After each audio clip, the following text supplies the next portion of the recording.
നമ്മൾ ആരെങ്കിലും കുട്ടിക്കാലത്തേക്ക് ഇടയ്ക്കൊന്ന് പിന്തിരിഞ്ഞു നോക്കാറുണ്ടോ? അച്ഛനും അമ്മയും എത്ര കഷ്ടപ്പെട്ടും അധ്വാനിച്ചുമാണ് വളർത്തി വലുതാക്കിയത്.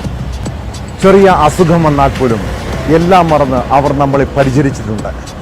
മാരക രോഗങ്ങളുണ്ടായാൽ ഉള്ളതെല്ലാം വിറ്റ് ചികിത്സിക്കാനും മടിയില്ല. എന്നാൽ തിരിച്ച് മാതാപിതാക്കൾ പ്രായമാകുമ്പോൾ അവർക്ക് രോഗം പിടിപെട്ടാൽ മികച്ച ചികിത്സ നൽകാൻ മടിയുള്ള ചില മക്കളെ കാണാൻ കഴിയും.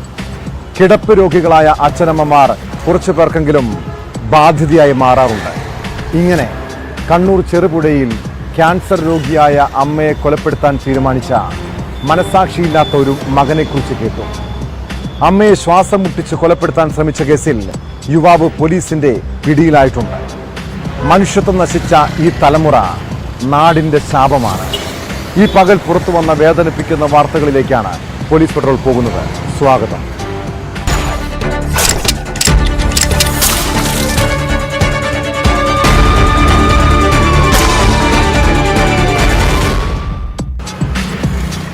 എത്ര വലിയ രോഗാവസ്ഥയിലും വൃദ്ധ മാതാപിതാക്കളെ പൊന്നുപോലെ നോക്കുന്ന നിരവധി മക്കളെക്കുറിച്ച് നമ്മൾ കേൾക്കാറുണ്ട്. എന്നാൽ അച്ഛനും അമ്മയ്ക്കും പ്രായമായാൽ, ഗുരുതര രോഗം പിടിപെട്ടാൽ ചിലർക്ക് അവർ ബാധ്യതയായി മാറും. ഇങ്ങനെ മനുഷ്യത്വം നശിച്ച ഒരു യുവാവിനെ കുറിച്ച് കേൾക്കാൻ കഴിഞ്ഞു. കണ്ണൂർ ചെറുപുഴയിലാണ് ക്യാൻസർ രോഗിയായ അമ്മയെ മകൻ കഴുത്ത് ഞെരിച്ച് കൊലപ്പെടുത്താൻ ശ്രമിച്ചത്. ചെറുപുഴ സ്വദേശിയായ നാരായണിയെ കൊലപ്പെടുത്താൻ ശ്രമിച്ച കേസിൽ മകൻ സതീശനെ പോലീസ് അറസ്റ്റ് ചെയ്തു. ക്യാൻസർ രോഗിയായ അമ്മയെ പരിചരിക്കാൻ കഴിയാത്തതിനാലാണ് കൊലപ്പെടുത്താൻ ശ്രമിച്ചതെന്ന് പ്രതിയുടെ മൊഴിയിലുണ്ട്. ഈ അമ്മ ഇപ്പോൾ ഗുരുതരാവസ്ഥയിൽ കോഴിക്കോട് മെഡിക്കൽ കോളേജ് ആശുപത്രിയിൽ ചികിത്സയിലാണ്.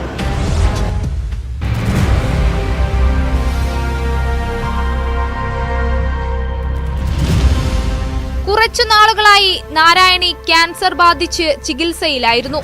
അമ്മയെ പരിചരിക്കുന്നത് ഒഴിവാക്കാനാണ് സതീശൻ കൊലയ്ക്ക് ശ്രമിച്ചത്. പുലർച്ചെ കഴുത്തുഞ്ഞെരിച്ച് കൊല്ലാനായിരുന്നു ശ്രമം. ഇതിനിടെ നാരായണിക്ക് ബോധം നഷ്ടമായി. മരിച്ചുവെന്ന് കരുതി മകൻ ബന്ധുക്കളെ വിവരമറിയിക്കുകയും ചെയ്തു. ബന്ധുക്കളെത്തി ആശുപത്രിയിലേക്ക് മാറ്റുന്നതിനിടെ നാരായണിക്ക് ബോധം വന്നു.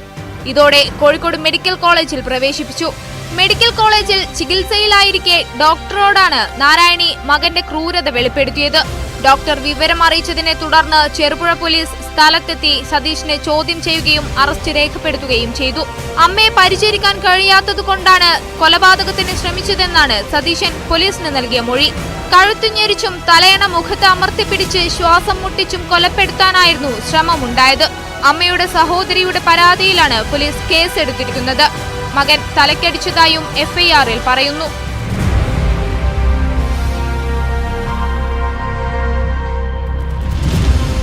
News 18 Kannur. Sukumarakurup model insurance തട്ടാനുള്ള നീക്കമായിരുന്നോ കളിയിക്കാവിള കൊലപാതകം?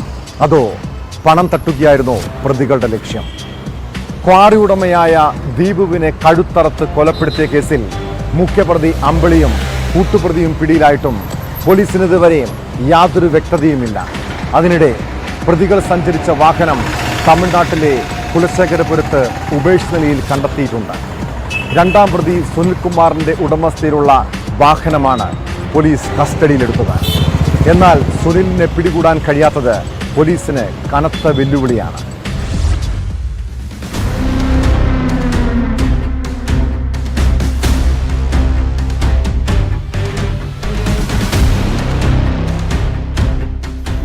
പ്രതികളാണ് ഇതുവരെ കളിയിക്കാവിള കൊലപാതക കേസിലുള്ളത്. ഇതിൽ ഒന്നാം പ്രതി അമ്പിളിയെയും മൂന്നാം പ്രതി പ്രദീപ് ചന്ദ്രനെയും തമിഴ്നാട് പോലീസ് ഇതിനോടകം അറസ്റ്റ് ചെയ്തു കഴിഞ്ഞു. എന്നാൽ രണ്ടാം പ്രതി സുനിൽകുമാറിനെ ഇതുവരെ പിടികൂടാനായിട്ടില്ല. ഇയാൾക്ക് വേണ്ടി തമിഴ്നാട് പോലീസ് തെരച്ചിൽ ഊർജിതമാക്കി. അമ്പിളി പിടിയിലായതിന് തൊട്ടുപിന്നാലെ മൊബൈൽ ഫോൺ വീട്ടിൽ ഉപേക്ഷിച്ച് രക്ഷപ്പെട്ട ഇയാൾക്കായി അന്വേഷണ വിഭാഗം 4 സംഘങ്ങളായി തിരിഞ്ഞാണ് തെരച്ചിൽ നടത്തുന്നത്. തമിഴ്നാട്ടിലെ വിവിധ ഭാഗങ്ങൾ കേന്ദ്രീകരിച്ചാണ് പോലീസ് അന്വേഷണം. ദീപുവിനെ കൊലപ്പെടുത്താൻ ബ്ലേഡും ഗ്ലൗസും അടക്കമുള്ളവ നൽകിയത് സുനിൽകുമാറാണെന്ന് ഒന്നാം പ്രതി അമ്പിളി മൊഴി നൽകിയിരുന്നു. ഇതിനിടെ അന്വേഷണത്തിന്റെ ഭാഗമായി സുനിൽകുമാർ പാർട്ണറായ സർജിക്കൽ സ്ഥാപനത്തിന്റെ ഉടമ, പാറശാലയിലെ കാർ സർവീസ് സെന്റർ ഉടമ എന്നിവരെ ചോദ്യം ചെയ്യാൻ വിളിച്ചുവരുത്തി. സുനിൽകുമാർ പാർട്ണറായ സർജിക്കൽ സ്ഥാപനത്തിന്റെ ഉടമയെ വെള്ളിയാഴ്ച ഉച്ചയോടുകൂടിയാണ് പ്രത്യേക അന്വേഷണ സംഘം പാറശാലയിലെ സ്ഥാപനത്തിലെത്തി പിടികൂടിയത്. തൊട്ടുപിന്നാലെ മറ്റൊരു സംഘം സർവീസ് സെന്റർ ഉടമയെയും പിടികൂടി അന്വേഷണ സംഘത്തിന്റെ ക്യാമ്പ് ഓഫീസിലേക്ക് മാറ്റി. സുനിൽകുമാറിനെ സംബന്ധിച്ച വിവരങ്ങൾ ശേഖരിക്കാനാണ് ഇരുവരെയും കസ്റ്റഡിയിലെടുത്തതെന്ന് അന്വേഷണ സംഘം അറിയിച്ചു.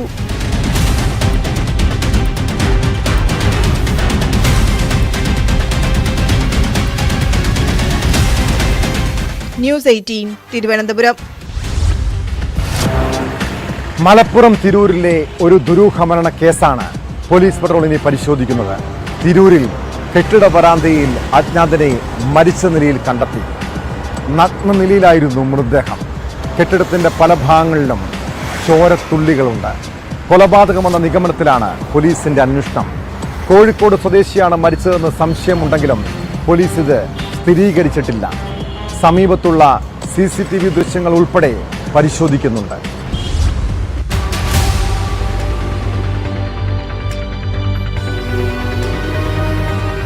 തിരൂരിന് സമീപം KG പടിയിലാണ് കെട്ടിട വരാന്തയിൽ അജ്ഞാതനെ മരിച്ച നിലയിൽ കണ്ടെത്തിയത്. KG പടിയിൽ ബിവറേജിന് എതിർവശത്തുള്ള കെട്ടിടത്തിന് താഴെയായാണ് മൃതദേഹം കണ്ടത്. കെട്ടിടത്തിന്റെ പല ഭാഗങ്ങളിലും ചോരത്തുള്ളികളുമുണ്ട്. കോഴിക്കോട് സ്വദേശിയാണെന്നും രജനി എന്നാണ് പേരെന്നും പറയപ്പെടുന്നു. പോലീസ് ഇത് സ്ഥിരീകരിച്ചിട്ടില്ല. നഗ്ന നിലയിലാണ് മൃതദേഹം കണ്ടത്. ഇയാളുടേതെന്ന് സംശയിക്കുന്ന വസ്ത്രങ്ങളും കെട്ടിടത്തിന്റെ ഒരു ഭാഗത്തു നിന്നായി കണ്ടെത്തിയിട്ടുണ്ട്. തിരൂർ പോലീസ് എത്തി തുടർ നടപടികൾ സ്വീകരിച്ചു വരികയാണ്. സംഭവം കൊലപാതകമാണെന്ന നിഗമനത്തിലാണ് പോലീസ്. എന്നാൽ മരിച്ചയാളെ തിരിച്ചറിഞ്ഞാൽ മാത്രമേ എന്താണ് സംഭവിച്ചതെന്ന് വ്യക്തമാവുകയുള്ളൂ. സമീപത്തുള്ള CCTV ദൃശ്യങ്ങൾ ഉൾപ്പെടെ പോലീസ് പരിശോധിക്കുന്നുണ്ട്. ഇയാൾ തിരൂരിലെത്തിയത് എങ്ങനെയാണെന്നും ആരെങ്കിലും ഒപ്പമുണ്ടായിരുന്നോ എന്നും വ്യക്തമായാൽ കേസിന് തുമ്പുണ്ടാകുമെന്നാണ് പോലീസ് പ്രതീക്ഷിക്കുന്നത്.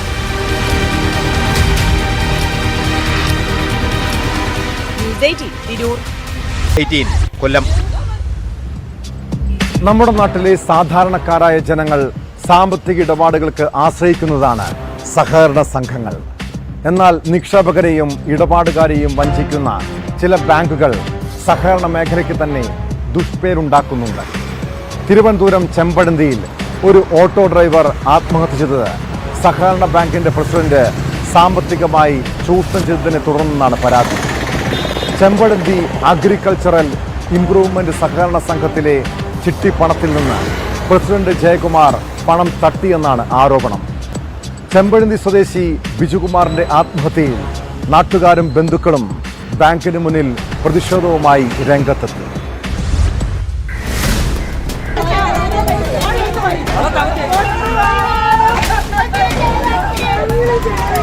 തിരുവനന്തപുരം ചെമ്പഴന്തി അഗ്രികൾച്ചറൽ ഇംപ്രൂവ്മെന്റ് സഹകരണ സംഘത്തിന് മുന്നിലാണ് ആത്മഹത്യ ചെയ്ത ബിജുകുമാറിന്റെ മൃതദേഹവുമായി ബന്ധുക്കൾ പ്രതിഷേധിച്ചത്. കോൺഗ്രസ് നിയന്ത്രണത്തിലുള്ള സഹകരണ സംഘം പ്രസിഡന്റിനെതിരെ കുറിപ്പെഴുതിയ ശേഷമാണ് ബിജുകുമാർ ആത്മഹത്യ ചെയ്തത്. എന്റെ മരണത്തിന് ഉത്തരവാദി ജയകുമാറാണെന്ന് ആത്മഹത്യാക്കുറിപ്പിൽ വ്യക്തമാക്കുന്നു. മരിച്ച ബിജുകുമാറിന് സംഘത്തിൽ 10 ലക്ഷം രൂപയുടെ ചിട്ടിയുണ്ടായിരുന്നു. ഇത് പിടിച്ചപ്പോൾ മുഴുവൻ പണവും സംഘം നൽകിയില്ല.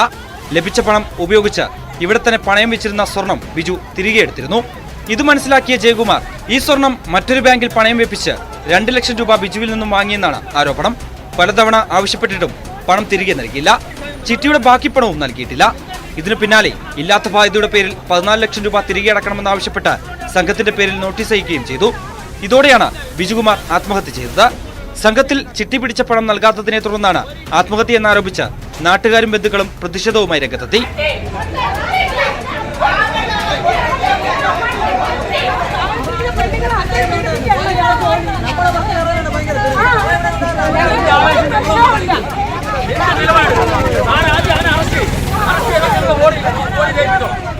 പോസ്റ്റ്മോർട്ടത്തിന് ശേഷം മൃതദേഹവുമായിട്ടാണ് ബാങ്കിന് മുന്നിൽ പ്രതിഷേധം നടന്നത്.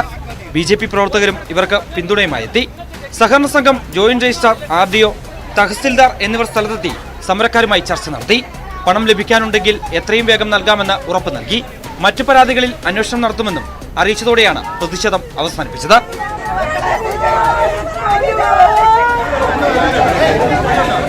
ന്യൂസ് 18 തിരുവനന്തപുരം. മനുഷ്യത്വം നശിച്ച ചില ബാങ്ക് ഉദ്യോഗസ്ഥർ നിരവധി സാധുക്കളായ മനുഷ്യരെ ആത്മഹത്യയിലേക്ക് തള്ളിവിടുന്നുണ്ട്. രോഗം മൂലമോ തൊഴിൽ നഷ്ടപ്പെട്ടോ വായ്പയുടെ തിരിച്ചടവ് മുടങ്ങിയാൽ ഉടനടി ജപ്തി നോട്ടീസ്. ഇതിന്റെ മനോവിഷമത്തിൽ ആത്മഹത്യയെക്കുറിച്ച് പലരും ചിന്തിച്ചു പോകും. കാസർഗോഡ് വായ്പാ കുടിശ്ശിക അടയ്ക്കാത്തതിന് ജപ്തി നോട്ടീസ് ലഭിച്ച ഗൃഹനാഥൻ ആത്മഹത്യ ചെയ്ത സംഭവം ഏറെ വേദനിപ്പിക്കുന്നതാണ്. മടിക്കൈ സ്വദേശിയും ചെത്തുതൊഴിലാളിയുമായ ബിനോയിയാണ് മരിച്ചത്. ബിനോയ് അസുഖബാധിതനായി തൊഴിലെടുക്കാതായതോടെ കുടുംബം കടക്കെണിയിലാവുകയായിരുന്നു.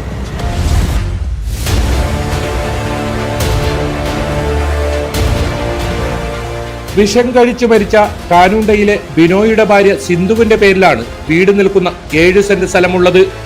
വീട് പണിയുന്നതിനായി 2017 2.5 ലക്ഷം രൂപ കാഞ്ഞങ്ങാട്ടെ കാർഷിക വികസന ബാങ്കിൽ നിന്ന് വായ്പയെടുത്തത്. കള്ളുചെത്ത് തൊഴിലാളിയായ ബിനോയ്ക്ക് കിട്ടുന്ന കൂലിയായിരുന്നു നിർധന കുടുംബത്തിലെ ഏക വരുമാന മാർഗം. എന്നാൽ നടുവേദന വന്ന് ദീർഘകാലമായി തൊഴിലെടുക്കാൻ കഴിയാതായതോടെയാണ് തിരിച്ചടവ് മുടങ്ങിയത്. 1 ലക്ഷം രൂപയോളം നേരത്തെ അടച്ചിരുന്നതായി ബിനോയുടെ മകൻ പറയുന്നു. ബാങ്കുകാർ അന്ന് 18-ാം തീയതി ഇവിടെ വന്നിട്ടുണ്ടായിരുന്നു. അന്ന് അച്ഛൻ ഹോസ്പിറ്റലാണ്. അന്ന് ഞാൻ അച്ഛനെ വിളിച്ച് പറഞ്ഞിട്ടുണ്ടായിരുന്നു അവിടെ ബാങ്കുകാർ വന്നിട്ടുണ്ടായിരുന്നു. അന്ന് അച്ഛൻ്റെ കയ്യിൽ പൈസ ഇല്ല എന്നതിൻ്റെ കാര്യം വന്നു. ഞാൻ 10-ാം തീയതി മാക്സിമം ഉണ്ടാക്കാൻ നോക്കി, പലിശ അടക്കാൻ വേണ്ടിയിട്ട് ഒക്കെ നോക്കി. പക്ഷേ അന്ന് രാത്രിയാണ് അച്ഛൻ ചെയ്യുന്നത്. ബിനോയ് ആശുപത്രിയിൽ കഴിയവേ വരുന്ന ആഗസ്റ്റ് മാസം 13-ന് വീട് നിൽക്കുന്ന സ്ഥലം ലേലത്തിൽ പോകുമെന്ന് ബാങ്കിൽ നിന്ന് നോട്ടീസ് ലഭിച്ചു. കൂടാതെ വീടും സ്ഥലവും പരിശോധിക്കുവാനായി ബാങ്ക് അധികൃതർ സ്ഥലത്തെത്തുകയും ചെയ്തു. ഇതോടെ സമ്മർദ്ദത്തിലായ ബിനോയ് വിഷം കഴിക്കുകയായിരുന്നു. നിലവിൽ 2,04,690 രൂപ പലിശ ഇനത്തിൽ തിരിച്ചടക്കാനുണ്ട്.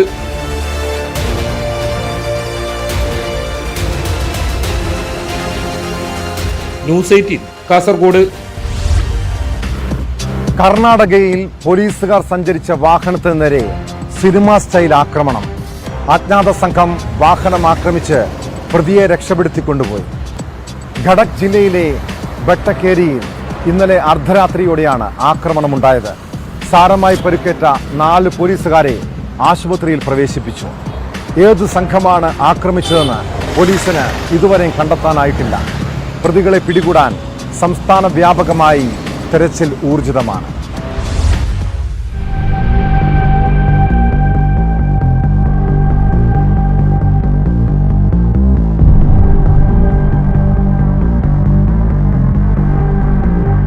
കർണാടകയിൽ പോലീസുകാർ സഞ്ചരിച്ച വാഹനത്തിന് നേരെ സിനിമാ സ്റ്റൈൽ ആക്രമണം. ഘടക് ജില്ലയിലെ ബെട്ടഗേരി റെയിൽവേ പാലത്തിന് സമീപമാണ് സംഭവം. മോഷണക്കേസിലെ പ്രതിയായ അംജിദ് അലി ഇറാനി എന്നയാളെയും കൊണ്ടുവരികയായിരുന്ന ഗംഗാവതി പോലീസ് സ്റ്റേഷനിലെ ഉദ്യോഗസ്ഥരാണ് അക്രമത്തിന് ഇരയായത്. പാലത്തിന് സമീപമെത്തിയപ്പോൾ പോലീസ് വാഹനം ഒരു സംഘം അക്രമികൾ തടയുകയായിരുന്നു. പിന്നീട് പോലീസുകാരെ മർദ്ദിക്കുകയും കാറിന്റെ ചില്ലുകൾ അടിച്ചു തകർക്കുകയും ചെയ്ത സംഘം പോലീസ് വാഹനത്തിലിരുന്ന പ്രതിയെ രക്ഷപ്പെടുത്തി കടന്നുകളഞ്ഞു.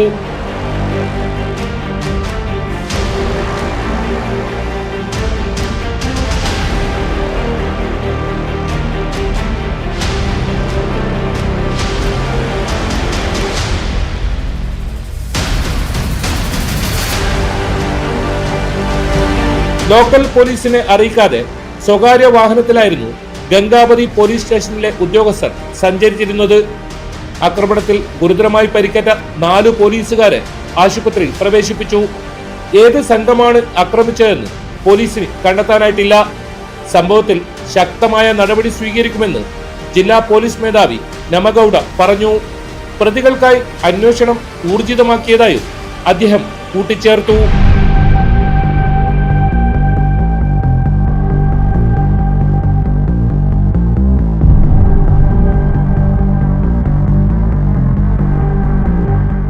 ന്യൂസ് 18 ബംഗളൂരു. മലപ്പുറം കാളികാവ് വാളക്കുളത്തെ നാട്ടുകാർ സഹികെട്ടാണ് കഴിഞ്ഞ ദിവസം ക്രിമിനൽ സംഘങ്ങളെ നേരിട്ടത്. എന്നാൽ നിയമം കയ്യിലെടുത്തത് പലർക്കും പൊല്ലാപ്പായി. അക്രമി സംഘങ്ങളുമായുള്ള ഏറ്റുമുട്ടലിൽ നാട്ടുകാരായ 15 പേർക്കെതിരെ പോലീസ് കേസെടുത്തിരിക്കുന്നു. ചോക്കാട് വാളക്കുളത്ത് വിവിധ കേസുകളിൽ ഉൾപ്പെട്ടവരും നാട്ടുകാരും തമ്മിലുണ്ടായ ഏറ്റുമുട്ടലിനെതിരെ കാളികാവ് പോലീസാണ് നടപടി സ്വീകരിച്ചത്. സംഘർഷത്തിൽ 4 പേർക്ക് ഗുരുതരമായി പരിക്കേറ്റിരുന്നു.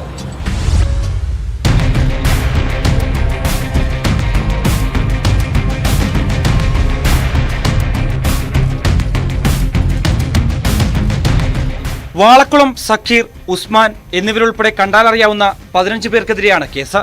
പൂക്കോട്ടുംപാടം തട്ടിയേക്കൽ ഷാഫി, പന്നിക്കോട്ടുമുണ്ട സ്വദേശികളായ മുതുകുളവൻ ഫായിസ്, മുതുകുളവൻ ജിഷാൻ എന്നിവർ ഗുരുതര പരിക്കുകളോടെ കോഴിക്കോട് മെഡിക്കൽ കോളേജിൽ ചികിത്സയിലാണ്. ജിഷാന്റെ മൊഴി പ്രകാരമാണ് കേസെടുത്തിട്ടുള്ളത്. ബുധനാഴ്ച വൈകിട്ട് 7 മണിയോടെ കടയിലിരിക്കുമ്പോഴുണ്ടായ വാക്കുതർക്കമാണ് അടിയിൽ കലാശിച്ചതെന്നാണ് ജിഷാൻ മൊഴി നൽകിയത്. തടഞ്ഞുവെച്ച് കൈകൊണ്ടും വടികൊണ്ടും അടിച്ച് എല്ല് പൊട്ടിച്ചതുൾപ്പെടെയുള്ള വകുപ്പുകൾ ചേർത്താണ് കേസെടുത്തിട്ടുള്ളത്.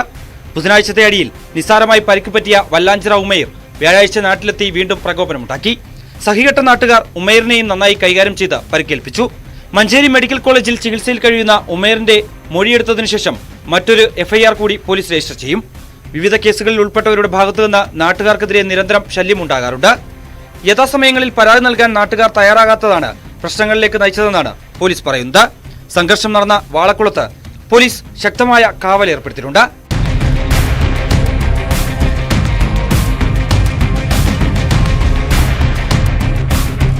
ന്യൂസ് 18 മലപ്പുറം.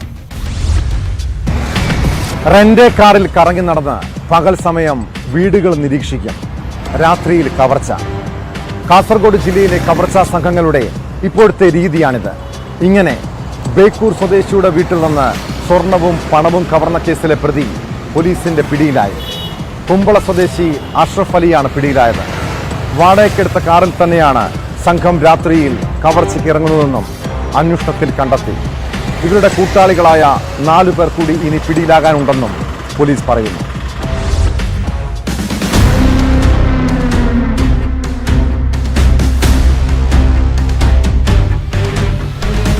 വാടകയ്ക്കെടുത്ത കാറിൽ കറങ്ങി വീട് നോക്കി വെച്ച് രാത്രിയിൽ വൻ കവർച്ച നടത്തി വന്ന സംഘത്തിലെ പ്രധാന പ്രതിയെ കുമ്പള പോലീസ് അറസ്റ്റ് ചെയ്തു.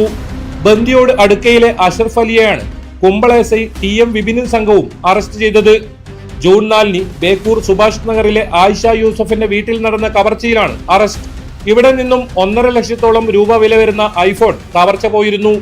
സംഭവ സമയത്ത് പരാതിക്കാരിയും കുടുംബവും വീട്ടിലുണ്ടായിരുന്നില്ല. വീടിന്റെ വാതിൽ തകർത്ത് അകത്ത് കടന്ന് അലമാരിയിൽ നിന്നാണ് ഫോൺ കൈക്കലാക്കിയത്. സംഭവത്തിൽ കേസെടുത്ത് അന്വേഷിക്കുന്നതിനിടയിലാണ് പ്രതി പിടിയിലായത്.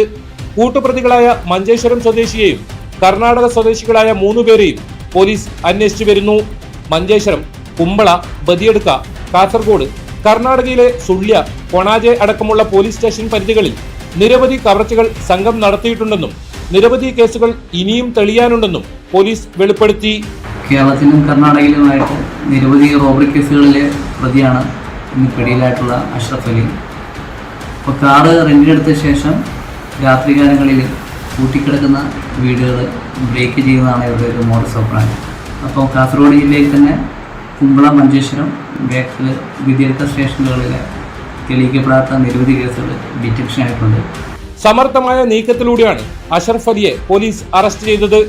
വാടകയ്ക്കെടുത്ത കാറിൽ തന്നെയാണ് ഇവർ രാത്രിയിൽ കവർച്ചയ്ക്കിറങ്ങുന്നതെന്നും അന്വേഷണത്തിൽ കണ്ടെത്തി. അറസ്റ്റിലായ അഷ്റഫ് അലിയെ കോടതിയിൽ ഹാജരാക്കി റിമാൻഡ് ചെയ്തു. സ്ഥലം മാറിപ്പോകുന്ന കുമ്പള എസ്ഐ TM വിപിൻ ഇതിനോടകം സ്റ്റേഷൻ പരിധിയിൽ 9 കേസുകൾ തെളിയിച്ചാണ് സ്റ്റേഷനിൽ നിന്നും പടിയിറങ്ങുന്നത്.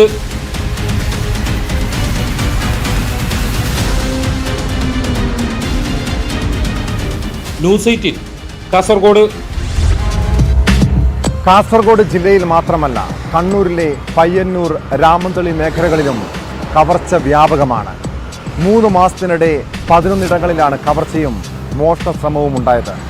കഴിഞ്ഞ ദിവസം രാത്രിയിൽ 3 ക്ഷേത്ര ഭണ്ഡാരങ്ങൾ കുത്തിപ്പൊളിച്ചു. മോഷ്ടാക്കൾ വീടുകൾ ലക്ഷ്യമിടുന്നതോടെ നാട്ടുകാരും വലിയ ഭീതിയിലാണ്. പോലീസിന്റെ ഭാഗത്തുനിന്ന് കാര്യമായ ഇടപെടൽ ഉണ്ടാകുന്നില്ലെന്നും പരാതിയുണ്ട്.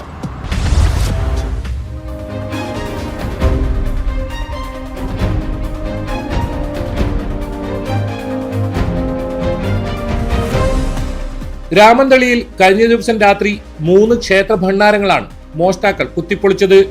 രാമന്തളി മുച്ചിലോട്ട് ഭഗവതി ക്ഷേത്രത്തിലെ പടിഞ്ഞാറേ നടയിലെ ഭണ്ഡാരവും രാമന്തളി ശങ്കരനാരായണ ക്ഷേത്രത്തിന് സമീപത്തുള്ള തിരുവമ്പാടി ക്ഷേത്ര ഭണ്ഡാരവും രാമന്തളി താപൂരിയാട്ട് ക്ഷേത്ര ഭണ്ഡാരവുമാണ് ഒറ്റ രാത്രി പൊളിച്ചത്. മുച്ചിലോട്ട് ക്ഷേത്ര ഭണ്ഡാരത്തിലെ പണം നഷ്ടമായി. എന്നാൽ തിരുവമ്പാടി ക്ഷേത്ര ഭണ്ഡാരത്തിലെ പണമെടുക്കാൻ കള്ളന് കഴിഞ്ഞില്ല. താപുരിയാട്ട് ക്ഷേത്രത്തിന്റെ റോഡരികിലെ ഭണ്ഡാരം തകർത്താണ് കവർച്ച നടത്തിയത്.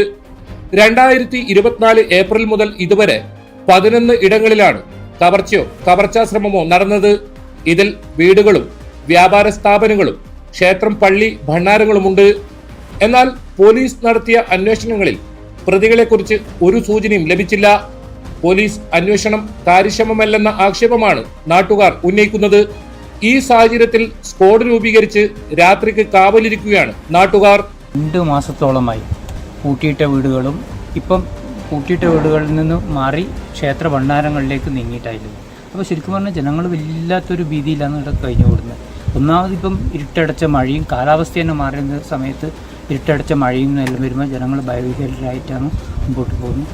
ഇപ്പോൾ 1 മണിക്കും 4 മണിക്കും ഇടയിലാണ് വ്യാപകമായി ഈ കളവ് നടക്കുന്നത്. അപ്പോൾ ആ സമയത്ത് പോലീസ് ഇടപെടാന്ന് പറഞ്ഞിട്ട് ഇന്നേ ദിവസം വരെ അങ്ങനത്തെ ഒരു ജാഗ്രതേൻ്റെ അങ്ങനെ ഒരു സമീപനം പോലീസ് ഡിപ്പാർട്ട്മെൻറ്റിൽ ഉണ്ടായിട്ടില്ല. ഇത് 2-3 പ്രാവശ്യം ഇതുപോലെ നടന്നിട്ടുണ്ട്. അപ്പോൾ പോലീസ് നേരത്തെ രാജൻ പറഞ്ഞ മാതിരി വളരെ ഗൗരവത്തിൽ എടുക്കേണ്ട ഒരു സംഗതിയാണ്. അപ്പോൾ അത് അത്ര ഗൗരവത്തിൽ അവരെടുത്തിട്ട് കാണുന്നില്ല. ഭയത്തോടെയാണ് രാത്രി വീടുകളിൽ കഴിയുന്നതെന്നാണ് ഒറ്റയ്ക്ക് താമസിക്കുന്ന സ്ത്രീകൾ അടക്കമുള്ളവരുടെ പരാതി. ജാഗ്രതാ സമിതിയുടെ നേതൃത്വത്തിൽ പ്രദേശത്ത് യോഗവും ചേർന്നു.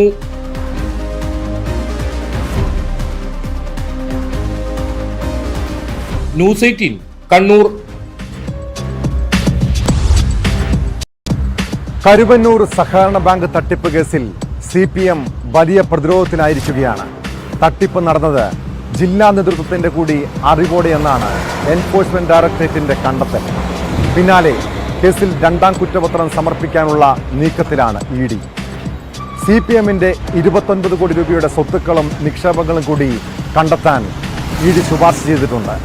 2ാം കുറ്റപത്രത്തിൽ കൂടുതൽ CPM നേതാക്കൾ പ്രതിപട്ടികയിൽ ഉണ്ടാകാൻ സാധ്യതയുണ്ട്. AC മൊയ്തീൻ, MM വർഗീസ് തുടങ്ങിയവർക്ക് ഇനിയും ക്ലീൻ ചിറ്റ് നൽകിയിട്ടില്ല.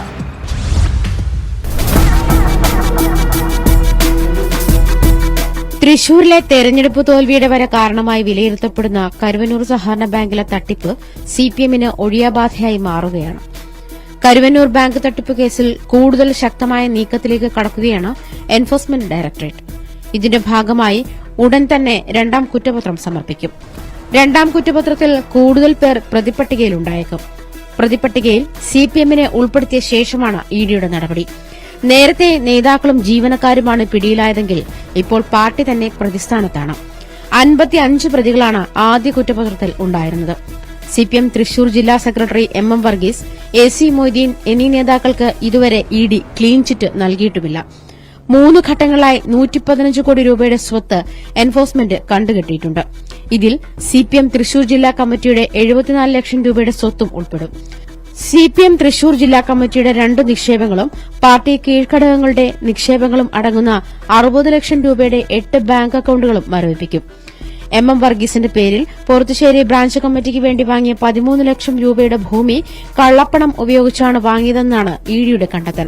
മാത്രമല്ല, കരുവന്നൂർ ബാങ്കിൽ നിന്നും ബെനാമി വഴി തട്ടിയെടുത്ത കോടിക്കണക്കിന് രൂപയുടെ വായ്പ ഉപയോഗിച്ചാണ് പാർട്ടി അനുയായികളിൽ പലരും കോടികൾ സമ്പാദിച്ചതെന്നാണ് EDയുടെ കണ്ടെത്തൽ. അതേസമയം അക്കൌണ്ട് മരവിപ്പിച്ചതിനെപ്പറ്റിയും നിക്ഷേപം കണ്ടുകെട്ടിയതിനെക്കുറിച്ചും ഒന്നും അറിയില്ലെന്നാണ് തൃശൂർ ജില്ലാ നേതൃത്വത്തിന്റെ പ്രതികരണം. ചാനൽ വാർത്തകളിലൂടെ ലഭിച്ച വിവരം മാത്രമേ ഉള്ളൂവെന്നായിരുന്നു MM വർഗീസിന്റെ പ്രതികരണം.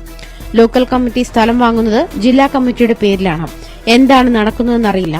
കേന്ദ്ര അന്വേഷണ ഏജൻസികളെ പ്രതിപക്ഷത്തിനെതിരെ ഉപയോഗിക്കുകയാണെന്നും MM വർഗീസ് പ്രതികരിച്ചു. അതേസമയം ED നടപടിയെ നിയമപരമായും രാഷ്ട്രീയമായും നേരിടുമെന്നാണ് സംസ്ഥാന സെക്രട്ടറി ME ഗോവിന്ദൻ പ്രതികരിച്ചത്. EDയുടെ നടപടി രാഷ്ട്രീയപരമായ കാരണങ്ങൾ കൊണ്ടാണെന്നും CPMന്റെ പാർട്ടി ഓഫീസ് പിടിച്ചെടുക്കുകയാണ് ലക്ഷ്യമെന്നുമാണ് ഗോവിന്ദന്റെ പ്രതികരണം. നിക്ഷേപകർക്കുണ്ടായ നഷ്ടം പ്രതികളുടെ കണ്ടുകെട്ടിയ സ്വത്തിൽ നിന്ന് നികത്തുന്നതിന് നിയമതടസ്സമില്ലെന്ന് ED അറിയിച്ചിട്ടുണ്ട്. 2019 ഭേദഗതി വരുത്തിയ PMAL ചട്ടപ്രകാരം വിചാരണ കോടതികൾക്ക് വിഷയത്തിൽ അന്തിമ തീരുമാനം കൈക്കൊള്ളാം.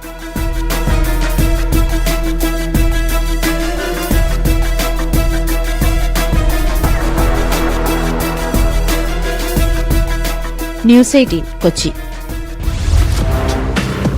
സംസ്ഥാനത്തെങ്ങും ലഹരി സംഘങ്ങളെ പൂട്ടാനുറച്ചാണ് എക്സൈസ്. ലഹരി വിരുദ്ധ ദിനത്തിന് പിന്നാലെ പലയിടങ്ങളിലും പരിശോധന ശക്തമാക്കിയിരിക്കുന്നു. കൊച്ചിയിലും തിരൂരിലുമാണ് ഈ പകൽ ലഹരി വേട്ട നടന്നത്. തിരൂരിൽ 12 കിലോയോളം കഞ്ചാവുമായി സ്ത്രീകളടങ്ങുന്ന സംഘത്തെ എക്സൈസ് അറസ്റ്റ് ചെയ്തു. ഇവർ കഞ്ചാവ് കടത്താൻ ഉപയോഗിച്ച ഓട്ടോറിക്ഷയും പിടിച്ചെടുത്തിട്ടുണ്ട്. കൊച്ചിയിൽ 3 കിലോ കഞ്ചാവുമായി ഇതര സംസ്ഥാന തൊഴിലാളിയാണ് എക്സൈസിന്റെ വലയിലായത്.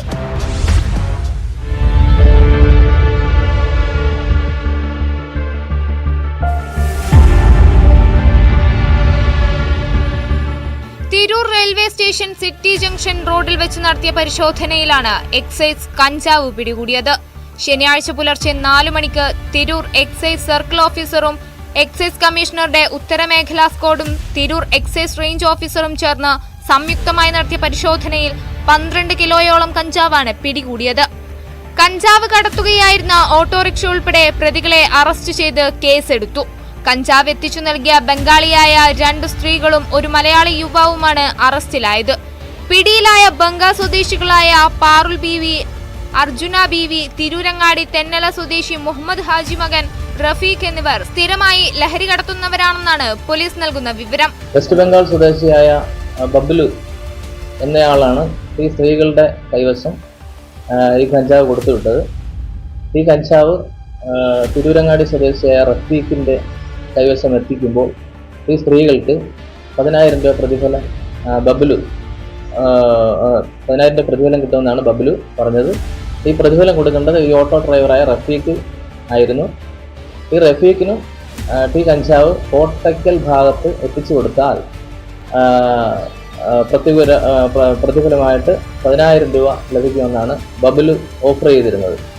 അതിനിടെ എറണാകുളം എക്സൈസ് സർക്കിൾ ഇൻസ്പെക്ടർ ജനീഷും സംഘവും നടത്തിയ റെയ്ഡിലാണ് കഞ്ചാവുമായി ഇതര സംസ്ഥാനക്കാരെ പിടികൂടിയത്. വടുതല ജംഗ്ഷൻ സമീപത്ത് നിന്ന് 3 കിലോ കഞ്ചാവുമായി പിടിയിലായത് ഒഡീഷ സ്വദേശി ശരത് നായിക് ആണ്. ഇയാൾ ഒഡീഷയിൽ നിന്ന് ട്രെയിൻ മാർഗം കേരളത്തിലേക്ക് ലഹരി കടത്തുന്നവരിൽ പ്രധാനിയാണെന്നാണ് പോലീസ് നൽകുന്ന സൂചന.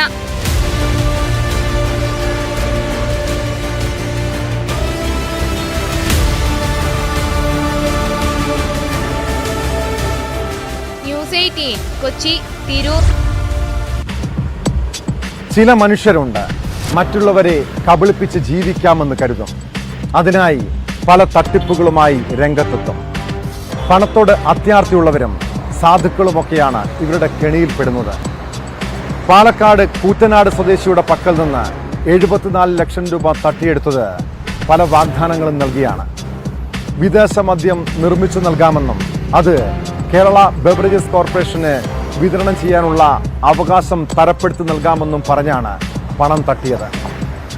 2022 തട്ടിപ്പ് നടന്നത്. ഒടുവിൽ തട്ടിപ്പ് സംഘത്തെ പോലീസ് പൊക്കി. പഞ്ചാബ് സ്വദേശി കരുൺ കൗറ, എറണാകുളം സ്വദേശി ശ്രീകുമാർ എന്നിവരാണ് പിടിയിലായത്. വളഞ്ഞ വഴിയിലൂടെ പണമുണ്ടാക്കാൻ പോകുന്നവരുടെയും തട്ടിപ്പ് സംഘങ്ങളുടെയും ഗതി ഇതായിരിക്കുമെന്ന ഓർമ്മപ്പെടുത്തലോടെ ഇന്നത്തെ പോലീസ് റോൾ പൂർണ്ണമാകുന്നു. നമസ്കാരം.